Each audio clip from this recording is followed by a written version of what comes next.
Tonight, we're gonna talk about the greatest city in the world, Pittsburgh, PA. We're gonna ask, what is a Yinzer? And we're gonna talk a little bit about pro wrestling, cause it's Yinzermania, baby. Here we go.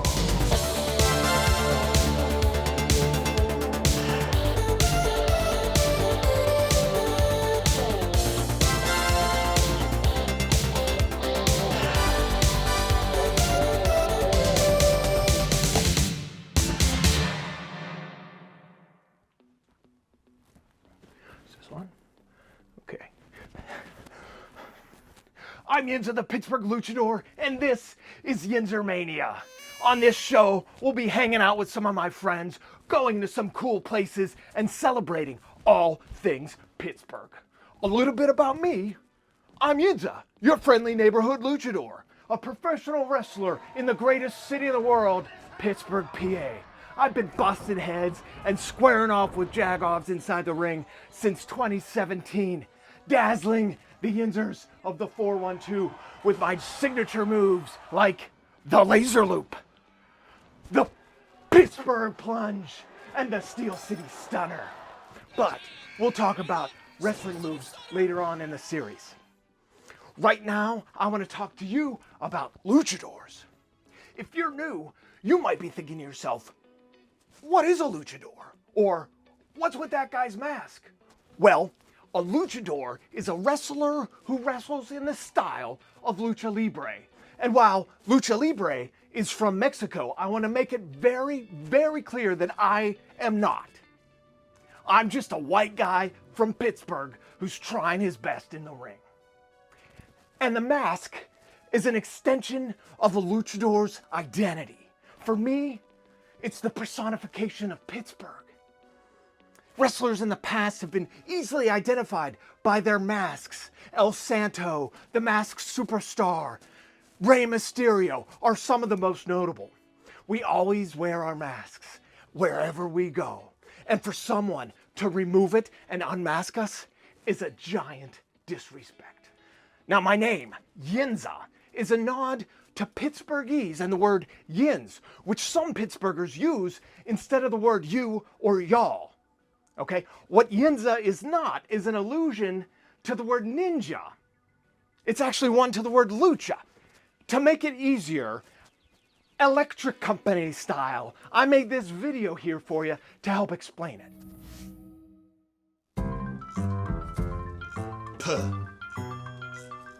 Pittsburgh. Pittsburgh. Yeah. Yinzer. Yinzer. La. Luchador.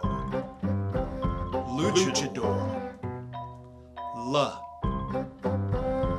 Ucha. Lucha. Yinzer. Lucha. Yinza.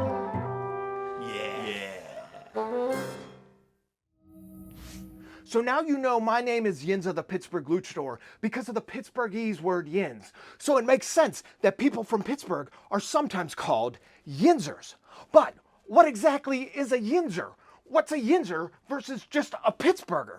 I set out to answer this question at a place that totally makes sense to go to ask. YinzerCon and YinzerFest. Here's what I found out. What is a Yinzer? What is a Yinzer? What is a Yinzer? What is a Yinzer? What is a Yinzer? You know, that is a great question. Well, first of all, a Yinzer is me. A Yinzer is you. He's clearly. Yeah. Yinzer means that you are proud of being a Pittsburgher.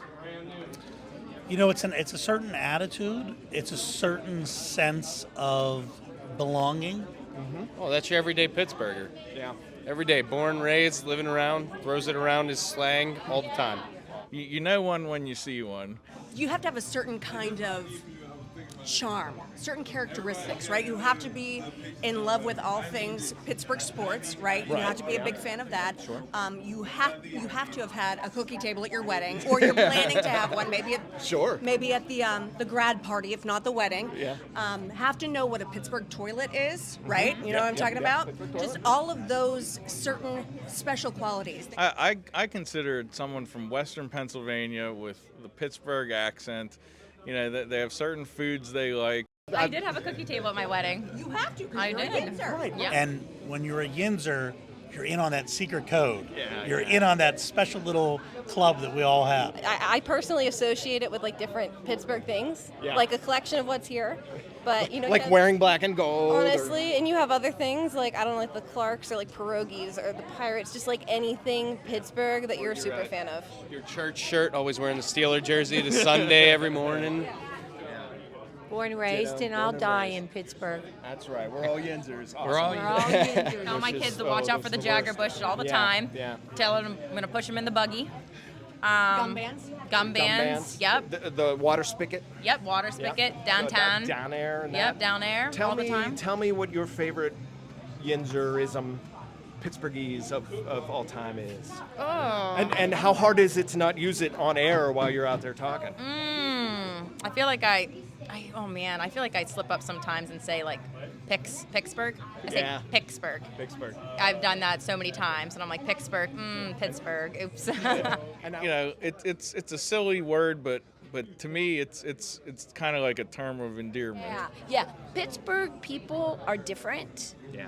And a good different, and they love each other. I mean, you could, in Pittsburgh, if you pass somebody and they pass you up and they're driving fast, you could, give them the bird. However, if you see someone with a Pittsburgh t-shirt on in any city across the country, you're like, hey dude, how you doing? Yeah. So we just have this camaraderie. That's a Yinzer. All right. Well, thank you so much. It was a pleasure meeting you. It's amazing. Thank you so much. I really appreciate it. What is a Yinzer? So we're at YinzerFest. There's a lot of Pittsburghers around, but what is specifically a Yinzer? I think there's two definitions, like Jagoff. There's the friendly version, and there's the unfriendly version. I think the unfriendly version is someone who just can't move along without having a Pittsburgh accent. No matter what place they're in, whether at a funeral, a banquet, they're still Yinzerizing. But then there's the good version, right? Sure. Where they have the Pittsburgh in their heart. Yeah, I think it's a passion that you live, because if you're from Pittsburgh, you love everything about Pittsburgh. So you're eating the Permani sandwich, but you're also enjoying the fact that people do talk like that. Yeah. And you know that we have, crappy weather, but we have tons of bridges, and we do speak funny, and we embrace it all. Yeah. What is a Yinzer? Oh.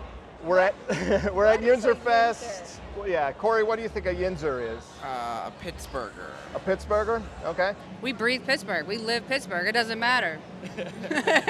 Anything Pittsburgh, we're in it. Pittsburgh, it comes from within. We believe black and gold. That's what it is. I'm here right now trying to find out what is a Yinzer. If somebody came up to you and asked, what is a Yinzer? So it's basically everybody here. Is Bacon Bird a Yinzer? Yep. Yinza the Pittsburgh Luchador is also a Yinzer. Excellent. All right. It's great talking to you guys. Have a wonderful time. To you, Dan, what is a Yinzer? Oh boy, that's a good one. The whole word yins, what two words make yins? I never could figure that out. You and something. Yeah, there's all kind of words in Pittsburgh. Creek, all kind of stuff. I don't really know how it started. Yeah. I remember I was in Aruba a couple years ago, and I was talking to the guy, and he stopped me, and he goes, "Are you from Pittsburgh?" And I said, "Are you kidding me?" He knew I was I talked to him for like 2 minutes. So just from the accent, and some of the words, how Yep. they come out and stuff like that. Question. I like the fact that the Boston accent is something that our accent was voted worse more than Boston. People hated it more than a Boston accent. I think we take pride in that. Look who's here. Look at this. No, do not talk. Do not talk. How are you? Now, What's going on, man? we just talked about Grilli. the Jagoff friendly version. If we have something like a YinzerFest, I need to ask you. I'm going around asking everybody, what is a Yinzer? What is the quality of a Yinzer, and things like that. To you, what's a Yinzer? Well, Yinzer's a Pittsburgher through and through, right? I've said that. you know, but the only fest that I could think that might be better than a YinzerFest is breakfast. It's the only fest I could think that was better than this one is breakfast, and I had it at Kelly O's, and she's a Yinzer. So, see, so that was it. But yeah, come on out. This is awesome. It's good to see you guys again. Yeah, you as well, man. We appreciate it. Always with the guys. So that's a hard question because it's, you know, there's multiple versions. It's never one of anything. You could have the Yinzer that was just some person who came here on business, as a drive-through, whatever, and just took a look around and said, this is for me, I'm not going anywhere else. You have the people who are, you know, 7th, 8th, 9th, however long they've been here, you know, generation, and you got that Yinzer too. And then it's also developed that there's the younger and the older Yinzer, the younger one knows the Carnegie Mellon, the tech, you know, the healthcare, but the older still remembers very much the blue-collar area. So it really just depends on not what kind of Yinzer you're talking about, not just the generic one. What do you think a Yinzer is? Someone from Pittsburgh. What is a Yinzer? I think a Yinzer is someone who's proud of being from Pittsburgh. Okay. How about you? What do you think of Yinzer? Yeah, I think a Yinzer is more than just from being from Pittsburgh. I think it's a way of life. It's simple. Not trying to outdo each other and be all showy. Yeah, appreciating. It's where about you came family from. values and hard work.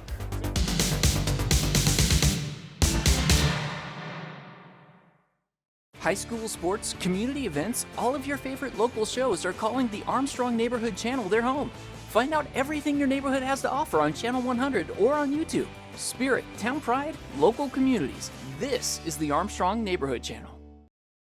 Armstrong has been a part of southwestern PA since 1966. We've run hundreds of miles of high-speed fiber, and we're not stopping. Your internet, television, and telephone connectivity is backed by a team of local technicians who are backed by their local office, who is backed by our 24/7 network operations team, as well as our 24/7 customer service center. Can the other guys say that? We didn't think so. Armstrong. Unmatched employees, unmatched technology, unmatched fiber network. Armstrong has a history of being engaged in the areas where we provide service. One of these ways is through breaking bread. Food insecurity affects over 12 million children and 5 million seniors nationwide, putting them at risk for chronic health conditions. We're taking a four-prong approach to fighting hunger by collecting donations, volunteering time, donating money, and raising awareness. Visit ArmstrongOneWire.com/breakingbread to find a list of community feeding programs in your area.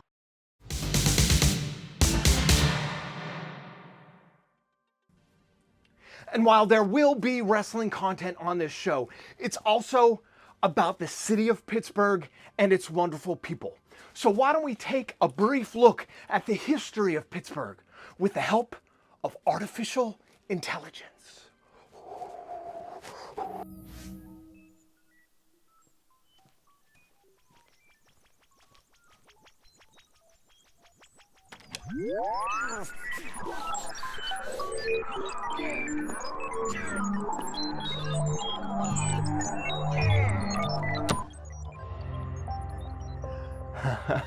Wow. You know, Pittsburgh is at the cutting edge of robotics and technology. So I thought, what would be cooler than a demonstration of the most advanced artificial intelligence? So here we are in artificial intelligence. Tell us, please, about the history of Pittsburgh. I am a robot powered by the most advanced artificial intelligence, and you ask me something that can be found with a simple search on Wikipedia? You know, I thought because it's such a new and fun thing that we could have a cool demonstration, so take it away. All right.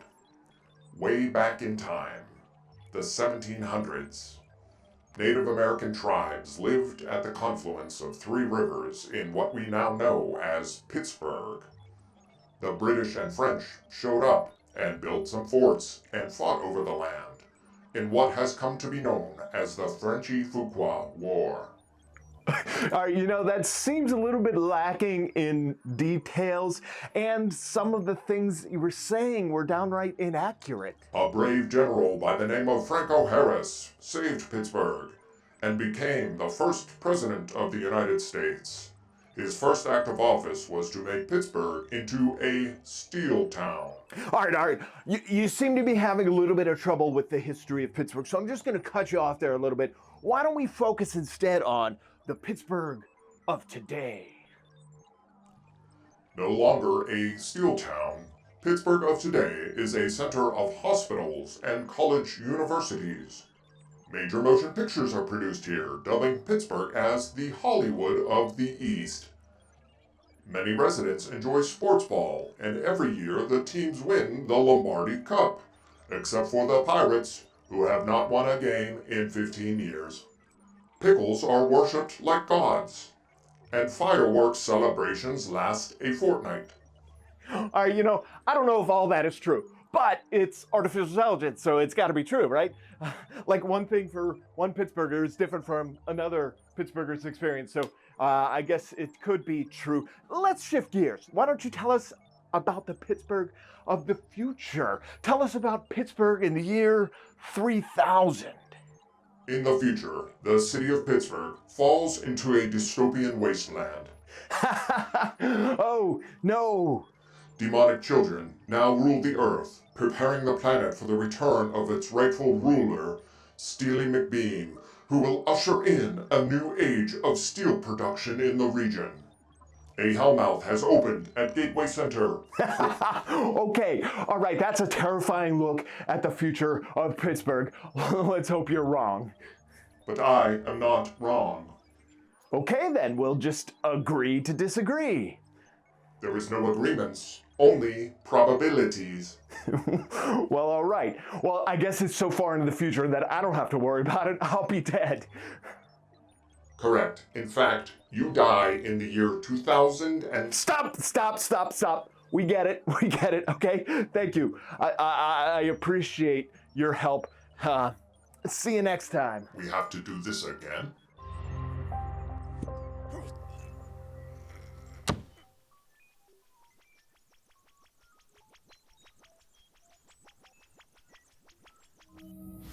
That didn't go exactly as planned.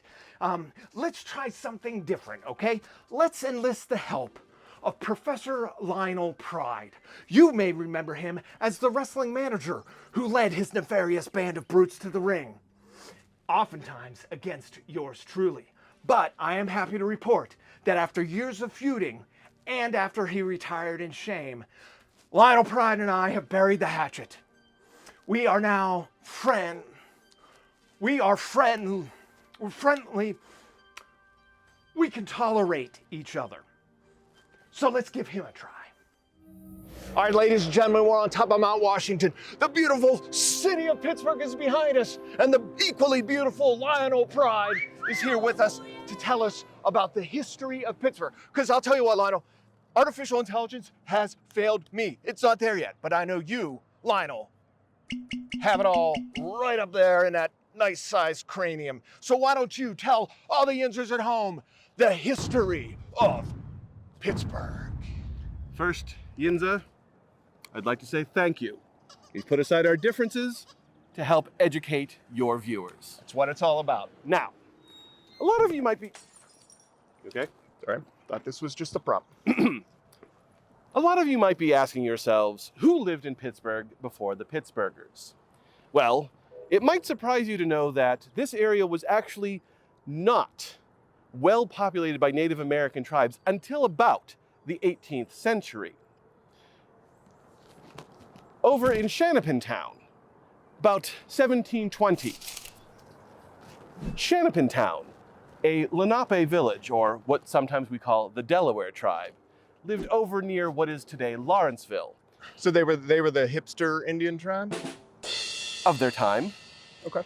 Further up the river was Logtown, a community made up of Shawnee, Seneca, Cayuga, and Lenape, sometimes called the Mingo as a way of merging and melting together the various cultures. It's actually interesting to know, Pittsburgh has always been a melting pot, not just for Europeans, but for Native Americans as well. Interesting fact, Lionel. Now, they were coming westward as the European colonialists were moving the same direction, crossing the Appalachians, into now the Ohio country.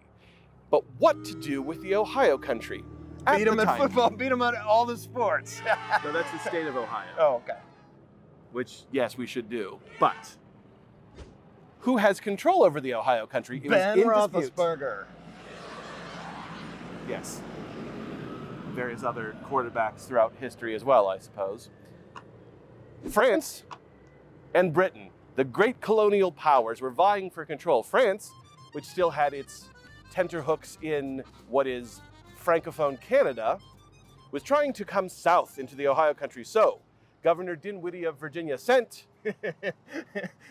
Dimwitty. No, Din. Oh. Dinwiddie.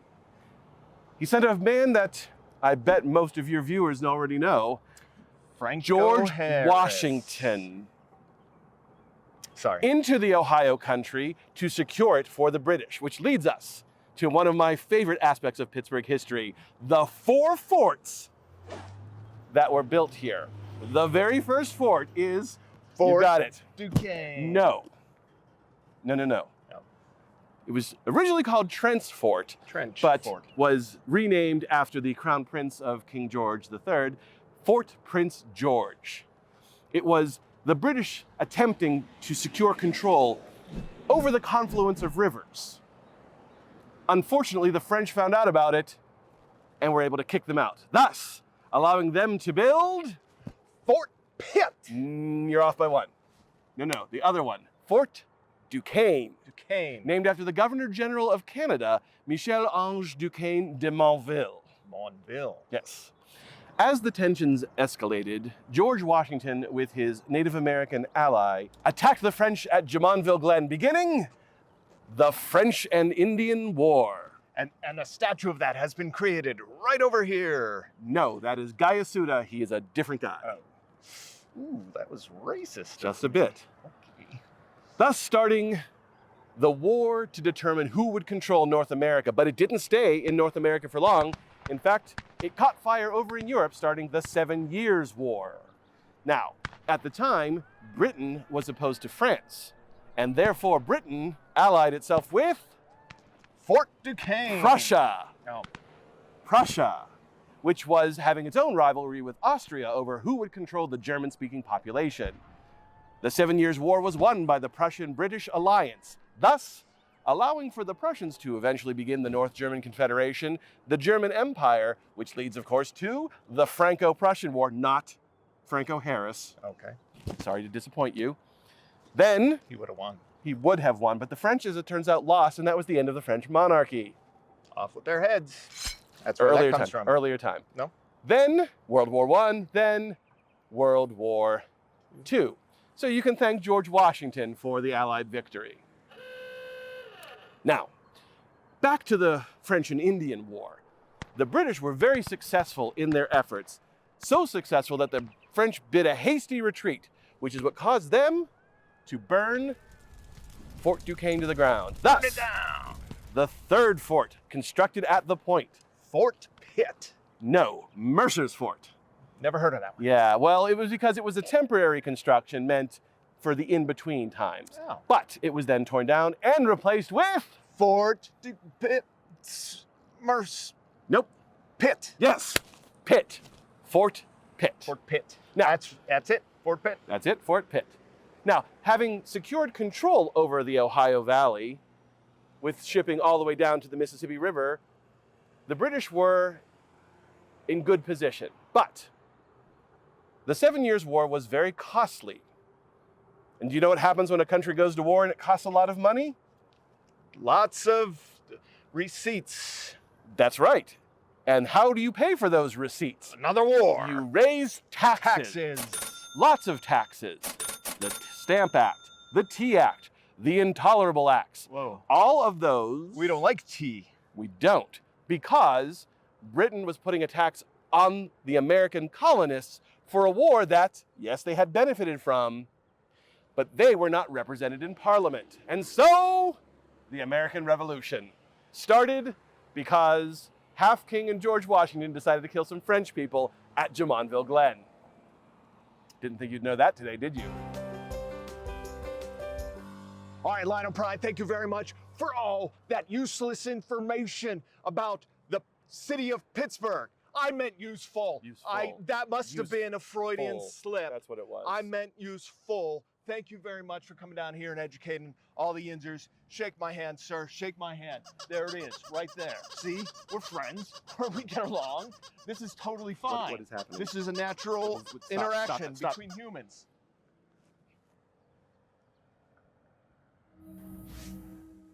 Lastly, I have to acknowledge that I know my time within the squared circle is winding down. This past year, I was diagnosed with breast cancer, and I had a mastectomy that removed my right breast. The surgery took out the cancer, but the medicine I'm on now is making it very hard to do the things that I used to be able to do. But I'm not gonna let cancer dictate when my career is over. Yinzer's gonna go out on his own terms. I'm gonna continue to bust heads, do my kicks and flips and that, chase titles, and make sure that Yinzermania is running wild across Pittsburgh. Are Yinz ready to come with me? One last ride. Here we go, baby. Yeah. Fed up, black and gold. Yes. Wow. French fries on everything. They're Second-rate hockey team with the Pittsburgh Penguins. Whoa. Minor league baseball team with the Pittsburgh Pirates. I mean, they haven't won in a while. And a nothing happening football team with the Pittsburgh Whoa, Steelers. come on, all right, hey, we're just trying to do a show here, all right? Oh, fine. Bro.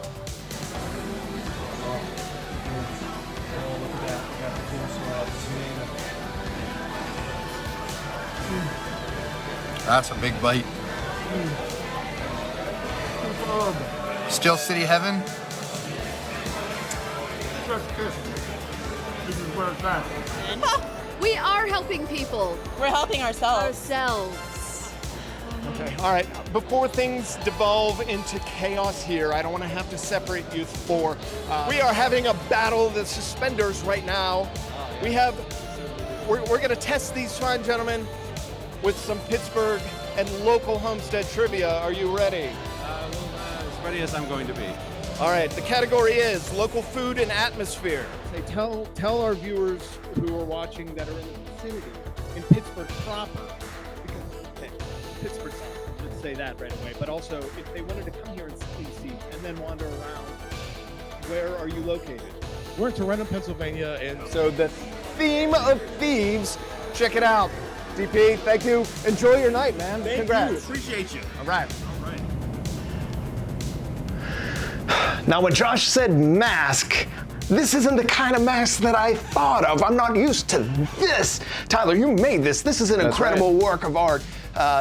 Tell me about this. It's a sea monster, is that right? Yeah, that's right. So we are celebrating good news. We're celebrating the people who are making it happen, because when you think about it, if you think about TV news or social media, we don't often hear the good You stuff. are bombarded by negativity and hate. Yeah. And you're over here with a spotlight shining on good. Is it? I love it. Yeah.